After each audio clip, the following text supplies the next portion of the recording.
Everyone, welcome to my channel PM biology. आज के इस क्लास में हम 10th का फर्स्ट चैप्टर जहाँ पे हमने ट्रांसलोकेशन तक पढ़ा था उसका नेक्स्ट पॉइंट स्टार्ट करने वाले हैं।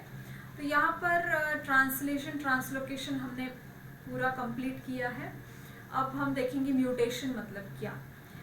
यहाँ पे दो डायग्राम दिए वाले हैं, वन जिसमें आपको जो न्यूक्लियोटाइड बेसिस यहाँ पे दिख रहा है और मेन सीक्वेंस यहाँ पे शो किया है। This is the original sequence. यहाँ पे कुछ भी म्यूटेशन वगैरह कुछ हुआ नहीं है, नॉर्मल जीन सीक्वेंस है ये। अब नेक्स्ट यहाँ पे जो दिया है देखिए रिप्लेसमेंट। तो व्हाट इज रिप्लेस्ड हियर?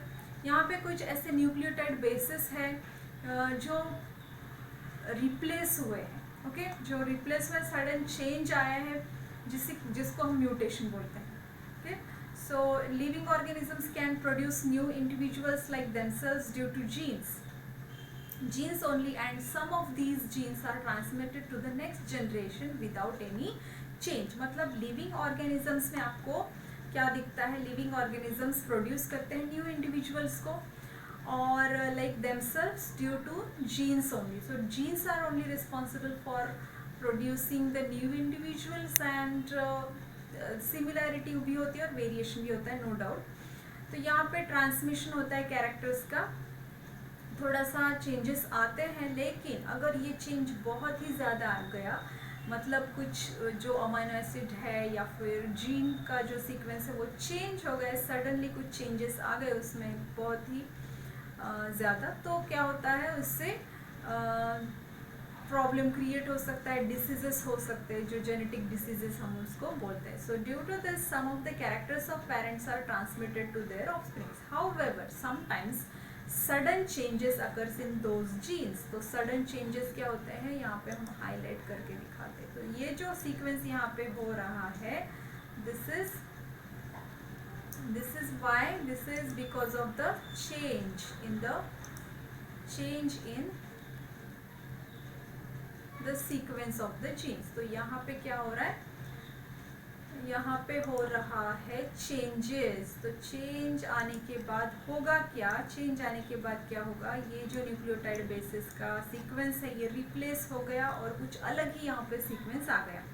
तो this sudden changes occurs in the gene. Sometimes any nucleotide of the gene changes its position. क्या हो रहा है? Gene changes its position and that causes a minor change which is nothing but the mutation। इसी को हम क्या बोलते हैं? म्यूटेशन बोलेंगे। Some mutations may be minor but some may be considerable। कुछ ऐसे चेंजेस होते हैं जो बहुत ही माइनर चेंजेस होते हैं, लेकिन कुछ ऐसे चेंजेस भी हो सकते हैं जो कंसिडरेबल, मतलब बहुत ही ज़्यादा चेंज दिखाएंगे आपको नेक्स्ट जनरेशन में।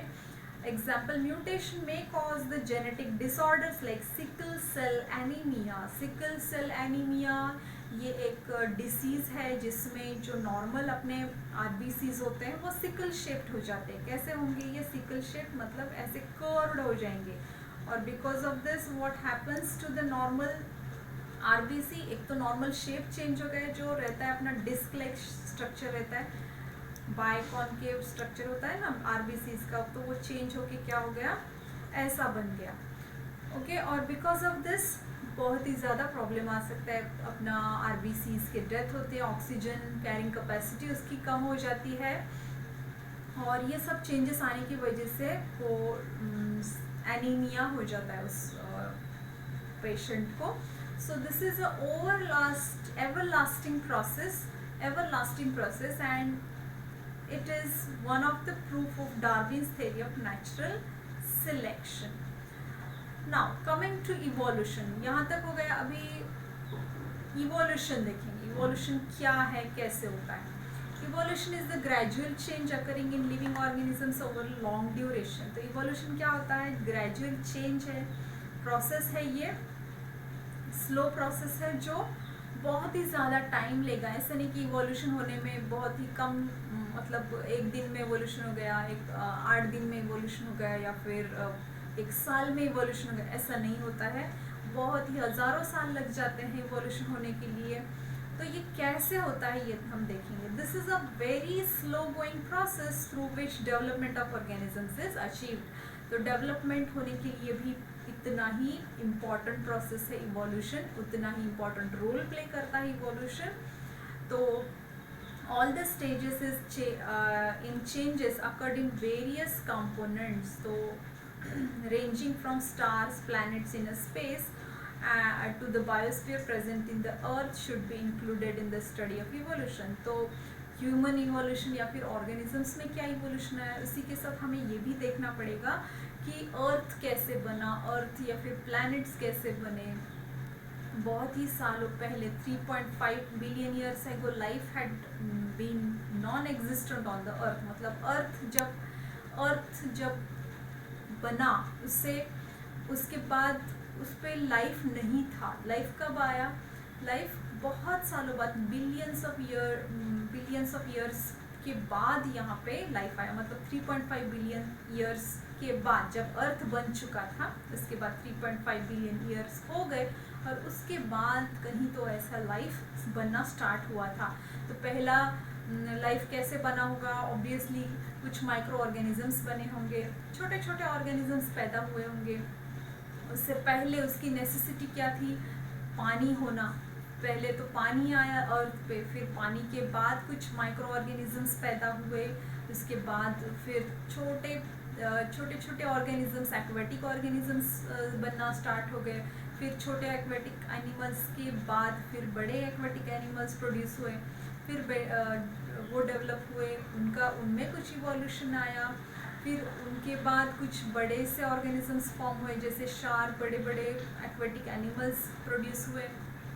फिर उसके बाद एम्फीबियंस पैदा हुए होंगे, क्योंकि फिर उनको लैंड पे टेरेस्ट्रियल लाइफ जीने की शायद नेसेसिटी होगी। तो ऐसे करते करते करते इवोल्यूशन होते होते फिर एम्फीबियंस के बाद रेप्टाइल्स बने होंगे। फिर रेप्टाइल्स बनने के बाद एव्स, बर्ड्स प्रोड्यूस हुए और फिर जाके मैमल्स बने। फिर मैमल्स में आगे जाके फिर apes, monkeys, apes and then human beings. ऐसा आप सीक्वेंस उसका लगा सकते हो। तो इस तरीके से क्या हुआ? इवोल्यूशन बनना, evolution हुआ। So at the beginning there may have been very simple elements in the ocean, on the earth, and simple type of organic inorganic compounds may have been formed from those। तो पहले क्या हुआ? At the beginning there may have been simple elements। तो बहुत simple से elements आए होंगे अर्थ पे, जो ओशन में आए, क्योंकि पहले पानी की ज़रूरत थी। तो पहले ओशन, रिवर, सी, ये इनका एग्जिस्टेंस हुआ, ये अर्थ पे आए, फिर बनना स्टार्ट हो गए। फिर earth and simple type of organic inorganic compounds आए पानी में।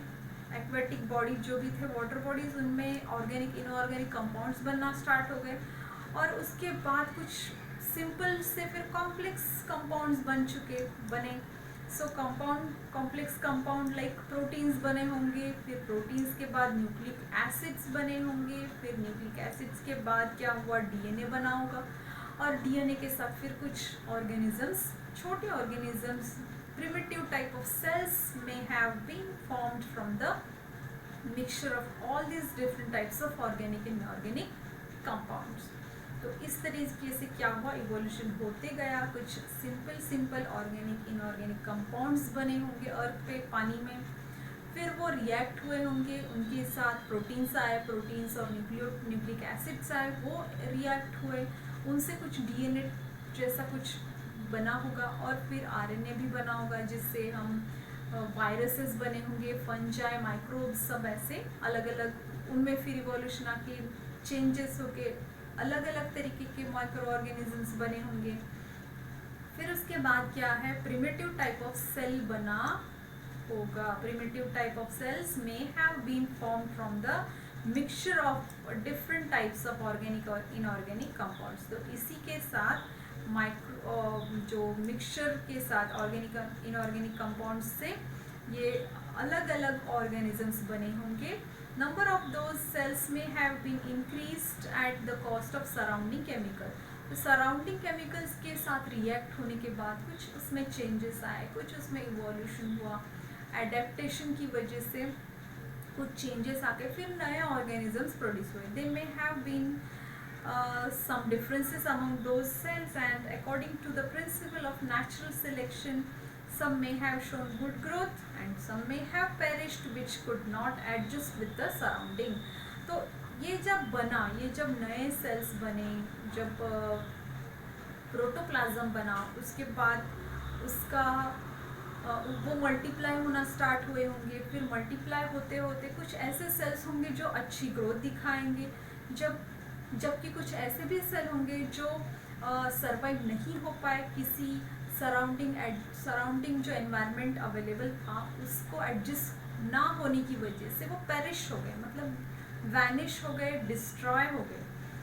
और जो जिसकी ग्रोथ हुई वो आगे जाके कुछ नए सेल्स, नए ऑर्गेनिजम्स प्रोड्यूस किए होंगे उन्होंने. और जो पेरिश हो गए, जिसका एग्जिस्टेंस ही नहीं है, तो उसका तो कुछ सवाल ही नहीं है. Okay, at present crores of species of plants and animals with huge diversity regarding shape and complexity are on the earth. तो earth पे अब हम देखते कि crores of species है plants के, animals के, तो huge diversity हमें दिखती है. Animal diversity ranges from unicellular amoeba and paramecium to man and giant whale. तो हमें बहुत ज़्यादा diversity क्यों दिखती है? क्योंकि ऐसे organisms जो हम देखते कि जैसे बहुत बड़े organisms थे, मतलब कि हमें डायनासोर हमें ज़्यादा मालूम है, वेल नोन है, तो ये डायनासोर्स है. कुछ ऐसे भी ऑर्गेनिजम्स है, अलग एनिमल्स है जिसका एग्जिस्टेंस अब नहीं है, क्योंकि even though they are big in size but still because they didn't adjust with the surrounding. और कुछ ऐसे क्राइसिस भी आए होंगे या फिर कुछ नेचुरल प्रॉब्लम्स, कैलमिटीज आए होंगे जिसकी वजह से वो डिस्ट्रॉय हो गए या फिर वैनिश हो गए या फिर हम बोलते हैं कि पेरिश हो गए. ओके, तो अर्थ पे वो अब नहीं है. और ऐसे एनिमल्स, ऑर्गेनिजम्स सर्वाइव है, अब यहाँ पे एग्जिस्टेंस है उनका, क्योंकि वो सराउंडिंग के साथ एडजस्ट कर रहे हैं. कुछ अपने बॉडी में एडेप्टेशंस आए होंगे ऑर्गेनिजम्स में, जिसकी वजह से वो अच्छी तरीके से सराउंडिंग में, इस सराउंडिंग को एडजस्ट कर पा रहे हैं और सर्वाइव हो रहे हैं. सर्वाइवल है उनका, लाइफ है उनका, लाइफ है. ओके, तो अब next point, the plant diversity consist of various species ranging from unicellular chlorella to the huge banyan tree. अब हम देखते कि अमीबा, पैरामीशियम से लेके ह्यूमन और जायंट वेल तक डाइवर्सिटी है. और प्लांट्स की अगर हम बात करें तो यहाँ पे क्लोरेला से लेके छोटे से प्लांट से, यूनिसेल्युलर ऑर्गेनिजम्स से लेके ह्यूज बैनियन ट्री तक प्लांट्स में हमें डाइवर्सिटी दिखती है. The life exist on the earth everywhere from equator to both the poles. तो लाइफ क्या है, कहाँ से कहाँ तक स्प्रेडेड है, या फिर एवरीवेयर हम देखते हैं, बहुत सारे स्पीसीज देखते हैं. Organisms are present at all the places like air, water, land, rock etcetera. तो ऑर्गेनिजम्स हमें वर्ल्ड वाइड दिखते हैं, या फिर एयर में भी है, वाटर में भी है, लैंड में भी है, रॉक्स में भी है. Humans have show curiosity about origin of life and reasons for such a great diversity in life present on the earth since ancient period. तो ह्यूमन्स को ये क्यूरियोसिटी है कि कैसे बना होगा ये, कैसे ये डाइवर्सिटी आई, या फिर अर्थ कैसे बना, ये लाइफ कैसे एग्जिस्ट हुई अर्थ पे. ये सब चीज़ों का ह्यूमन को क्या है, क्यूरियोसिटी है. और उन्होंने क्या किया, साइंटिस्ट लोगों ने, कैसे अर्थ आया, एग्जिस्ट हुआ, उसके बाद कैसे लाइफ अर्थ पे आई, कैसे प्लांट्स बने, कैसे अलग अलग ऑर्गेनिजम्स बने. इनका जो रिसर्च है वो अभी तक चालू है. अभी तक हम बोल सकते कि वो रिसर्च चालू ही है. So different theories and origin and evolution of life have been proposed till today, of which theory of gradual development of living organisms is accepted. तो यहाँ पे बहुत सारी theories भी बनी जिससे ये इसके कुछ hints मिल रहे हैं कि कैसे ये life आया, कैसे exist हुआ. gradual development of living organisms is accepted. तो ये एक्सेप्ट हुई थेरी. उसके बाद ये theory of evolution. According to this theory, first living material, protoplasm, have been formed in ocean.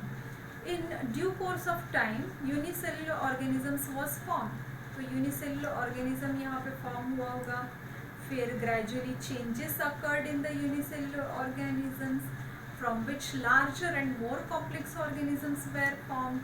तो यहाँ पे छोटे ऑर्गेनिजम्स के बाद उससे बड़े बड़े ऑर्गेनिजम्स बनना स्टार्ट हुए. ऑल दो changes have slow and gradual. तो ये सब चेंजेस क्या थे? स्लो थे और ग्रेजुअल थे. Duration of all the changes is at most 300 crore years. तो ये सब चेंजेस हुए होंगे शायद 300 करोड़ साल पहले. Changes and development in living organisms had been all round and multi-dimensional, and this led to evolution of different types of organisms. तो ये पूरा जो प्रोसेस चालू रहा उसी के बाद क्या हुआ? वही इवोल्यूशन के लिए रिस्पॉन्सिबल है, ऐसे हम बोल सकते हैं. Hence this overall process is called as evolution, which is organizational.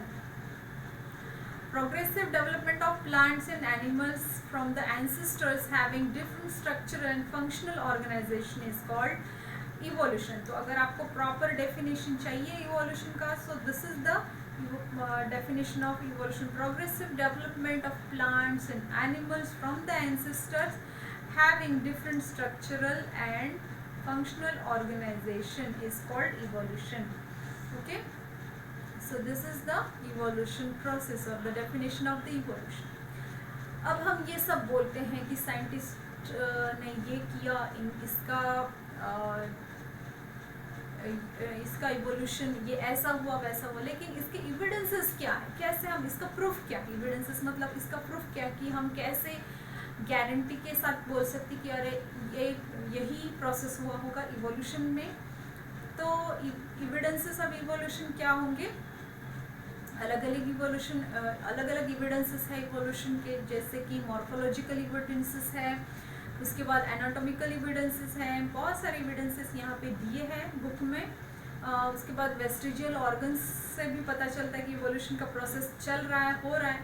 Palaeontological evidences है, फॉसिल्स के साथ हम बोल सकते हैं, फॉसिल की स्टडी करने के बाद हम बोल सकते हैं कि अरे ये ऐसा इवोल्यूशन हुआ होगा, इस टाइप का इवोल्यूशन हुआ होगा. कनेक्टिंग लिंक्स के साथ कलेक्टिंग लिंक्स हम पढ़ेंगे, इससे भी पता चलता है कि ये ऐसा इवोल्यूशन का प्रोसेस हुआ होगा. एम्ब्रियोलॉजिकल इविडेंसेस है, तो 6 इविडेंसेस हम देखेंगे. तो सबसे पहले स्टार्ट करते हैं मॉर्फोलॉजिकल इविडेंसेस के साथ. सॉरी, चलो तो देखते हैं मॉर्फोलॉजिकल इविडेंसेस. ओके, तो मॉर्फोलॉजी मतलब क्या है? जो एक्सटर्नल जो आपके फीचर्स दिखते हैं उसका कुछ रिलेशन है क्या, उसकी स्टडी करके या फिर उसको ऑब्जर्व करके हम बोल सकते हैं कि क्या इवोल्यूशन के ये एविडेंसेस हो सकते हैं. Observe the following images and note the similarities between given animal images and plant images. तो various similarities like structure of mouth, position of eye, structure of nostrils and ear pinnae are thickly distributed hairs and thickly distributed hairs on the body are seen in animals, whereas similarities in the characters like leaf shape, leaf venation, leaf petiole etc. occur in case of plants. तो ये जो animals है, ये 3 diagrams है animals के और ये 3 diagrams है प्लांट्स के. अब आप ये पूरे ऑर्गेनिजम्स में आप देख सकते हो कि ये डॉग्स है, शीप है या फिर डॉगी है. तो ये इनमें क्या है? ईयर पिन्ना, इसका जो स्ट्रक्चर है, पोजीशन है is same. Then eyes, position of eyes is same and the nose position is same. और फर का जो स्ट्रक्चर है या फिर डिस्ट्रीब्यूशन है on the body is also same.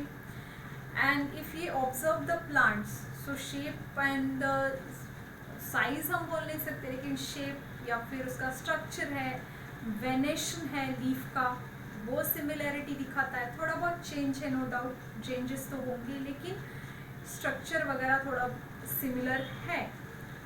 Fruits का है, फ्रूट्स भी लीफ पेटियोल है, लीफ शेप है, लीफ वेनेशन है. इसमें आपको सिमिलैरिटी दिखती है प्लांट्स में।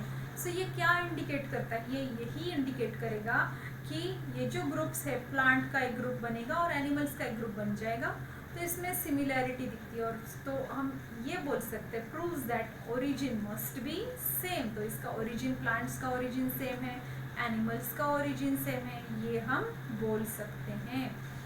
तो एंड उसका जो एंसेस्टर है वो भी कॉमन होगा। तो सेकंड जो एविडेंस है वो एनाटॉमिकल एविडेंस है।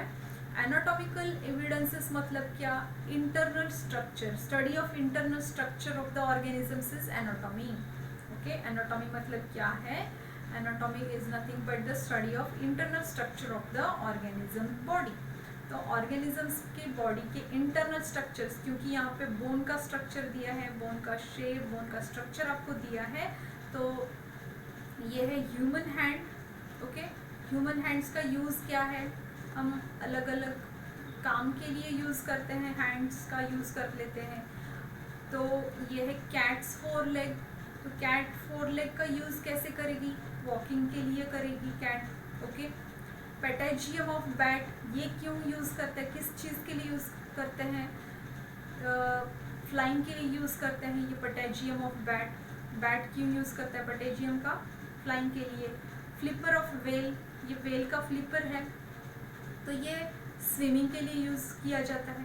तो ये सब स्ट्रक्चर आपको सिमिलर दिखते हैं, लेकिन यूजेस क्या है, डिफरेंट डिफरेंट यूजेस है।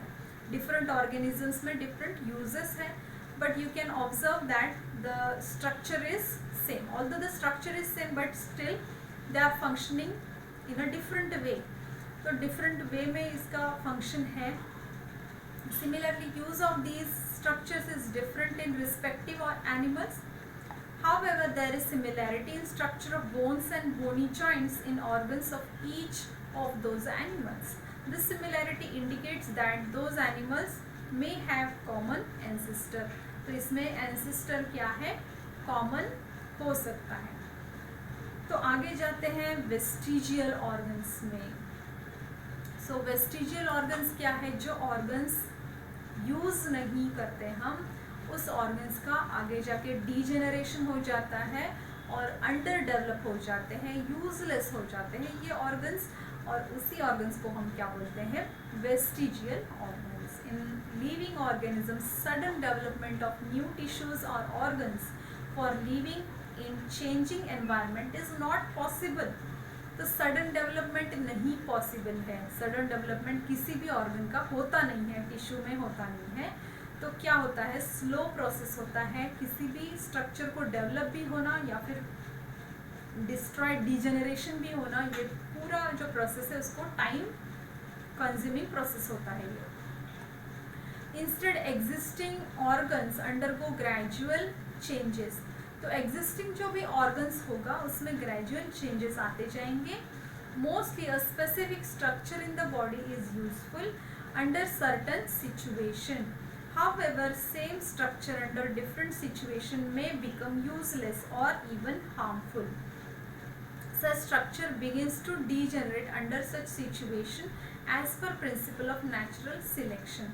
So डार्विन्स का जो नेचुरल सिलेक्शन थ्योरी है उसी के अकॉर्डिंग कुछ ऐसे ऑर्गन्स ज़्यादा डेवलप होते हैं जो यूज़ में रहते हैं, और जो यूज़ है ही नहीं जिसका, वो स्लोली डिजेनरेट होने के प्रोसेस में हो जाते, प्रोसेस स्टार्ट हो जाता है। Such structure begins to degenerate and it takes thousands of years. तो इसको बहुत सारे थाउजेंड्स ऑफ ईयर्स लगेंगे to disappear the structure. So structure को डिसअपियर होने में थाउजेंड्स ऑफ ईयर्स लग जाते हैं। Such organs are seen in different phases of disappearance in different animals.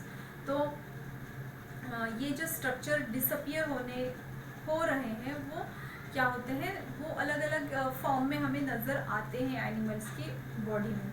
Such organs दो non functional in certain organisms, it may be functional in other organisms. तो ये organisms, ये जो ऑर्गन्स होते हैं जो डीजेनरेट होने के प्रोसेस में है, तो वो किसी ऑर्गन में हमें किसी ऑर्गेनिजम्स में फंक्शनल नज़र आएंगे और किसी दूसरे ऑर्गेनिजम्स में वही नॉन फंक्शनल होंगे। जैसे कि हमारा ईयर पीना है, ईयर पीना के मसल्स हैं, अब ईयर पिना के मसल्स का हमारे बॉडी में यूज़ है क्या, हम किसी चीज़ की तरफ देखते हैं या फिर साउंड की तरफ मुड़ के देखेंगे, ना कि अपने ईयर्स को मूव करेंगे, क्योंकि हमारा जो नेक है प्रॉपरली डेवलप है और हम नेक के साथ मूवमेंट करके हेड का मूवमेंट कर सकते हैं, जबकि दूसरे ऑर्गेनिजम्स में जैसे कि कैट हो, डॉग हो, या फिर शीप, गोट या फिर बफेलोज, कोई भी ऑर्गेनिज्म आप देख लो, उनमें क्या होता है,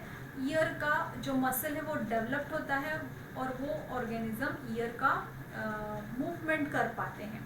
दूसरी बात ये ईयर मसल्स, और दूसरा जो यहाँ पे एग्जांपल दिया है वेस्टिजियल ऑर्गन में, ये है अपना विजडम टूथ, जो लास्ट टूथ होता है विजडम टूथ, वो शायद ही ह्यूमन बींग्स में आता है, किसी एक्चुअली उसका जो यूज़ है वो ज़्यादा नहीं होता है, बट स्टिल वो आता है, तो ये एक वेस्टिजियल ऑर्गन है। फिर ये है टेल बोन या फिर कॉसिक्स बोन, इसका भी यूज़ नहीं है, टेल तो नहीं है ह्यूमन बींग्स को, लेकिन still it is there, but it is a vestigial organ in our case, but it is useful in the organisms like apes या फिर हमारे monkeys में useful होता है।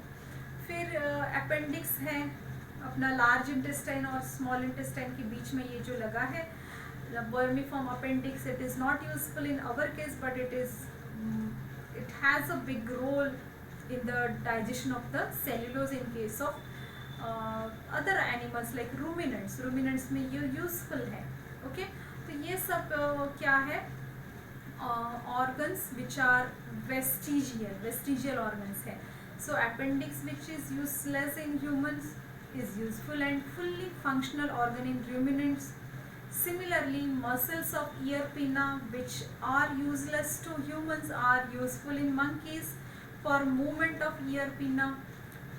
Various vestigial organs like tailbone, coccyx, wisdom teeth and the body hairs are present in body of human beings. But ये क्या है, vestigial organs है, तो ये degenerate होने के process में रहते हैं, जिसका यूज़ तो नहीं रहता। किसी ऑर्गेनिजम्स में इसका यूज़ है, बट ह्यूमन बींग्स में इसका यूज़ बहुत ही कम हो चुका है, तो हम बोलेंगे ये वेस्टिजियल ऑर्गन्स है ह्यूमन बींग्स में। Okay, so with this point will stop here today and will continue with the next point in the next video. तो दूसरे जो पैलेंटोलॉजिकल एविडेंसेस है वो हम नेक्स्ट वीडियो में स्टडी करेंगे। Till then goodbye, take care, thank you so much for watching.